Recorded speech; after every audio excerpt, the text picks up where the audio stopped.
Good morning, good afternoon, good evening. Welcome to another edition of the e-commerce report. It is just devastating, Steve, to see those visuals on our TV screens and everywhere, just the escalation of the conflict between Israel and Hamas this week.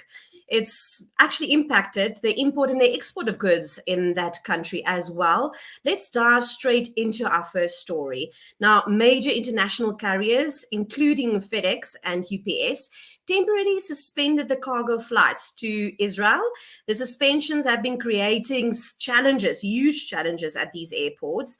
Other dedicated cargo operations are actually now stepping up to maintain the flow of the air cargo traffic amidst this risk in the air at Tel Aviv airport. Steve, just tell us, what do you make of this conflict and of this nature? Is it creating a lot of chaos for the logistics companies?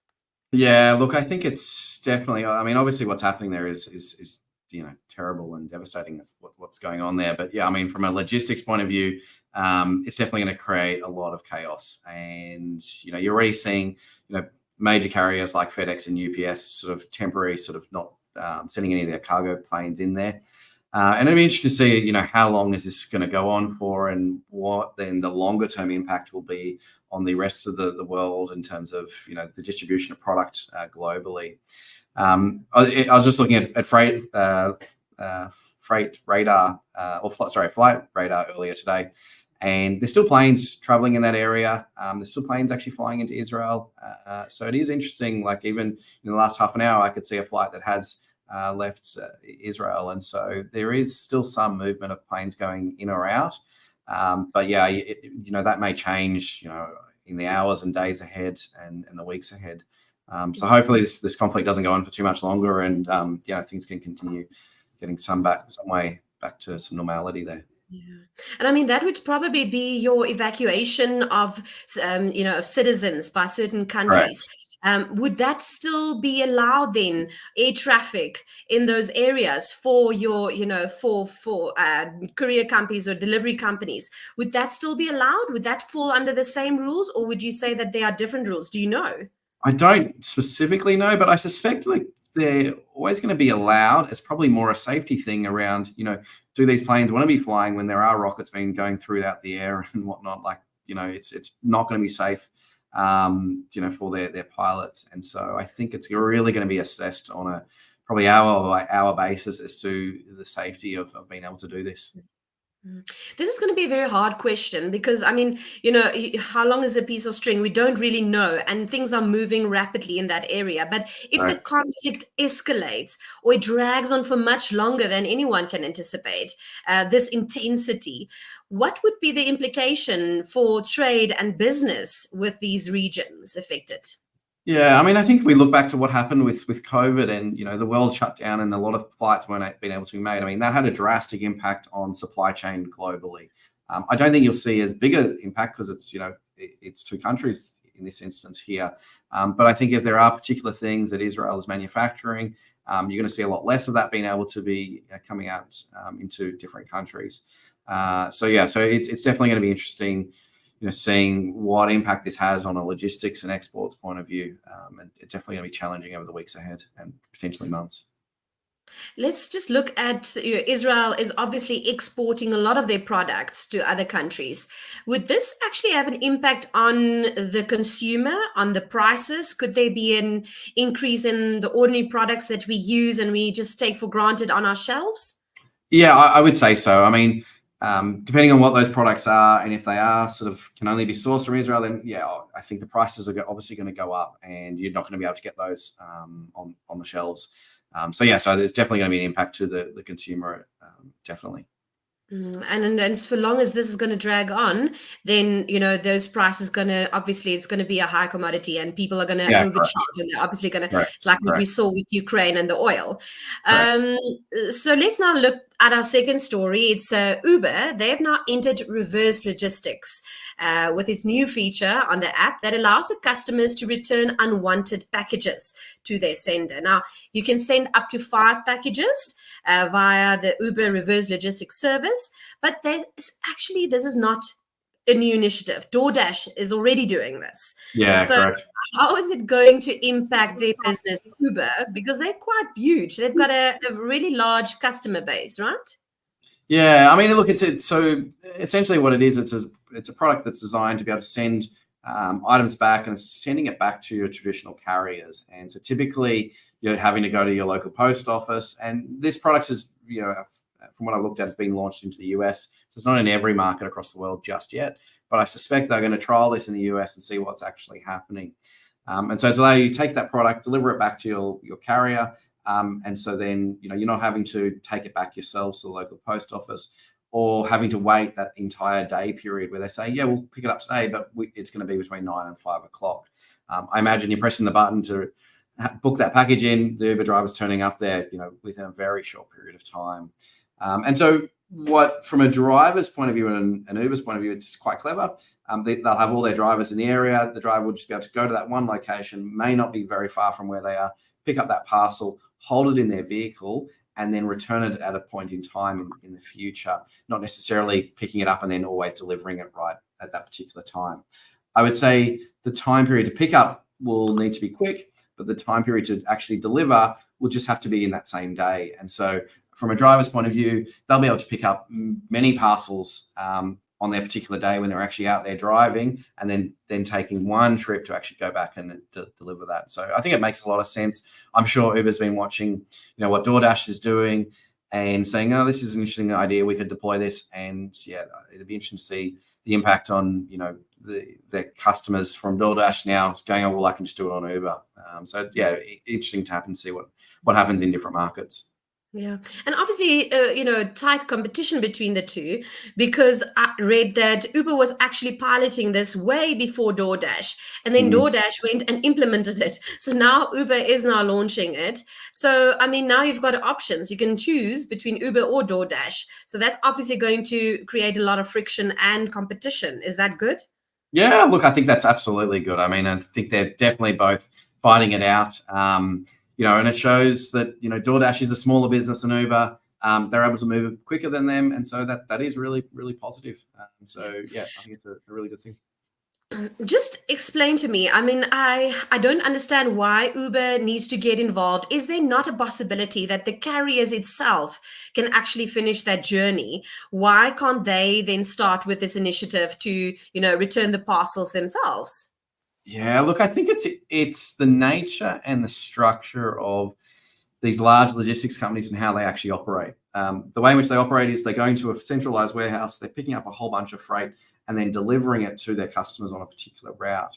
Whereas an Uber driver, he's driving all over the areas of a particular city, and they're able to pick things up along the way and then go back to that spot, that centralized location.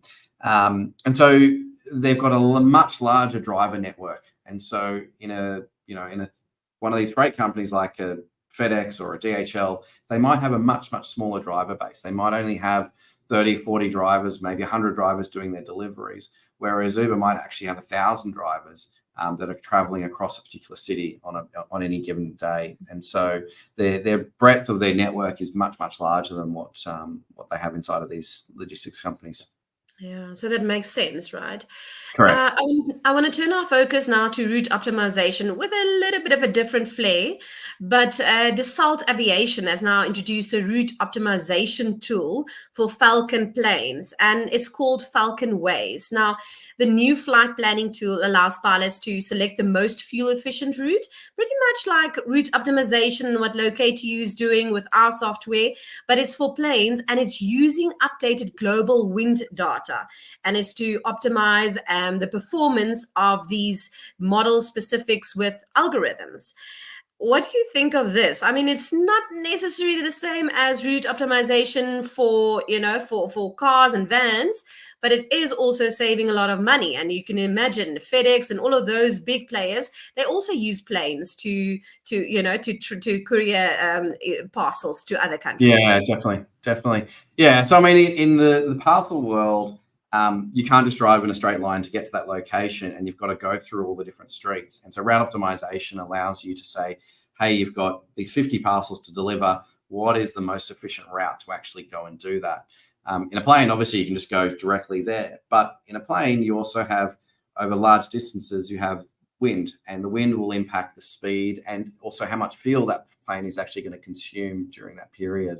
And so what they've been able to do is they're able to take a lot of that historical wind data and be able to then turn that into an algorithm and potentially maybe even some real-time wind data that says, okay, this is what's actually happening. And if you travel in this particular way, this is what it's going to be the fastest way and the most efficient way to actually get there.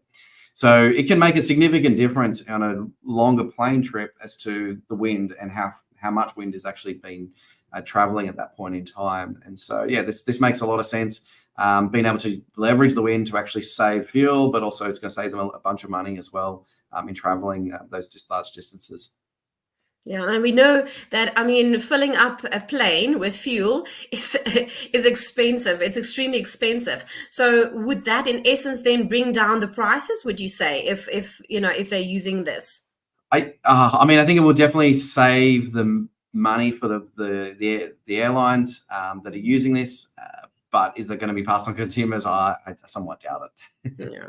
And you'd be interested to see, how much of a saving it is. It's obviously going to give them some saving, but is that going to be a saving that's going to get passed down? Yeah, I'd say it's difficult to say, but I'd say probably unlikely. Yeah, that makes me think. I mean, with everything that's been happening in the autonomous sector, for instance, with the robots and drone deliveries and everything moving, last mile delivery moving towards that. Do you think that there should be software specifically being designed, if it's not already being designed, for drones, for instance, for route optimization of drones or route optimization for robots? Yeah, I mean, I think, from a robot's point of view, they'd be using very similar route optimization that we design for our customers. The only difference there would be the robot needs to travel on a footpath. And so it's actually having the understanding and the map data inside of the algorithm to say this is how this robot can actually travel. In a drone, it's actually quite simple because the drone is just going in a straight line or directly to each of those customers, and generally probably not going to be carrying too many parcels in one go. And so, yeah, it'll be, maybe in the future, if a drone's able to carry a lot more, then it might become a lot more sensible. But yeah, at this stage, I think it's going to be quite straightforward for the delivery of parcels via a drone. Okay, let's go to something that is very important. I mean, people need to be aware of this, and also businesses. And it is that it's Cyber Security Awareness Month, October, and there is actually new data to confirm that parcel delivery SMS scams are actually on the rise. These scammers send out the emails and they're masquerading as legitimate messages from Australia Post. And they're asking someone then to arrange a re-delivery of a package. And then when you're updating your delivery details, or they can also ask you to a payment. So it's different strategies. And sometimes it's just so difficult to see it's a phishing email and it's a scammer because you're waiting a parcel and all of a sudden you get this very professional email with all the logos. I mean, I've fallen prey to one of those in my local country as well. I mean, how difficult is it to spot these? Yeah, look, it's definitely getting harder to spot them, but I think also there's a lot more awareness about this sort of stuff that is happening. And so the key thing is understanding if you're getting an SMS sent to you, being able to see, is this someone that you were expecting for it? And then if you do click on the link, then looking at the structure of that URL, so structure of the domain name, and seeing, does this make sense? Is this from an official DHL or an official Australia Post or FedEx website? And if it's not, then closing that link. And so really making sure that you are looking at that link, and also making sure you're very clever in checking the spelling of that link. It may look like it's a FedEx, it may be just one character needs to be different, and then you're on a phishing site, for example. And so this is, I think it's really important for companies to be providing this education to their staff, because a lot of the hacks that do actually occur and where there are data breaches is generally not because the technology has failed. It's generally failed because the person has actually done something incorrectly. And so they've entered in their password into the wrong site. And so their password information has been leaked to a third party that it shouldn't be. So a lot of these hacks that have occurred through that. And so providing that sort of awareness of cyber security training to your staff is really important. We do that often with our staff in letting them know these things. And we actually even purposely do where we send them an email that looks like it's come from a staff member, but actually hasn't, and with a phishing link in there that was purposely designed to actually catch someone out, to show them how easy it actually is to occur. We did this a few months ago to all of our staff, and it was amazing how many people actually got caught out by it. And so it was useful for them to see that how easy it was for them to get caught by this, and that we could actually then provide more education to the team internally. Sure, that's brilliant. I think every company should do that, so that you can obviously be more vigilant in a time Correct. where everything is happening per second. We are such a rushed nation. It's so easy to click on something because you've got 5 different tabs open and you're trying to do 5 things at the same time. So it's no longer just, why did you click on it? It's so obvious you can click on it Yeah, because yeah. we're also Correct. rushed. Correct. Correct. Absolutely. The last story that I want to touch on is Wise Tech Global. Now, this is the major global logistics player in the software provider. And they have now acquired Matchbox. And our Matchbox is a digital platform that allows companies to reuse or exchange shipping containers. Now, this will minimize the unnecessary trips, they say, and it will also help them to use the containers better and also then ultimately improve the productivity. Do you think that this will actually reduce the traffic congestion in ports from unnecessary transport of these empty containers, Steve? Oh, look, I think definitely. And I would say, Wise Tech has done a large number of acquisitions over the years. I'd say there's well over 30 acquisitions that they've done, if not more. And, they're always looking for things that make sense for their customer base. And their customer base does do a lot of shipping and a lot of international shipping, which would involve containers. And so this is just, fits in very nicely with what they're building inside of their ecosystem of products. So it makes a lot of sense. I think it's going to be able to, that business can grow because they're going to be able to then push that product onto all of their existing customers inside of their customer base. So it definitely makes a lot of sense for WiseTech to do this. Yeah, I mean it's a huge company. It provides logistics to 174 countries.